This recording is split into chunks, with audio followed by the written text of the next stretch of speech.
32, play to people's fantasies. The law is self-explanatory. I'm going to get straight into the example. Before I get into this example, I'm going to say this right off the bat. If this offends you, fuck you. Me and somebody I know had a conversation about this and what happens in churches in Muslim congregations.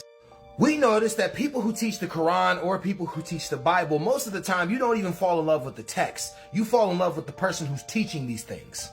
Think deep about this. When you were growing up, if you're a Christian, you were growing up, did you see your mom and dad change churches when they didn't like the pastor? Did you notice how certain scriptures in certain churches would mean different things compared to the person who was teaching it? Did you notice that sometimes you would feel a certain way about a pastor because of the way they say things compared to the other way of the other pastor and what they say? Or even this, have you noticed that most people that actually go into the text for themselves and read what it was saying don't get what they were getting in church?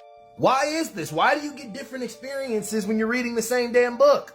Because of this law, playing to your fantasy. Any church that you go to, the pastor is trying to appeal to you in a way that's emotional and bring you into the church.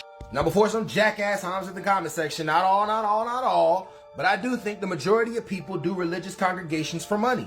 The people who truly believe in the Bible read it for themselves and pass the messages that they pass amongst other people. But there's hundreds of mega churches all across the US that pay zero in taxes and refuse to stand on any of the principles that stand in the Bible. Think deep when that bad weather came and Joel Osteen wouldn't let those people in the church.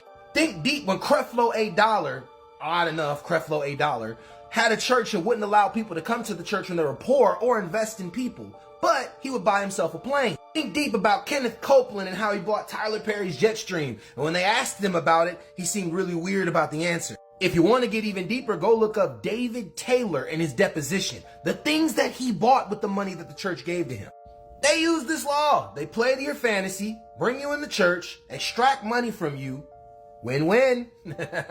Y'all want more on this, let me know. Stay woke.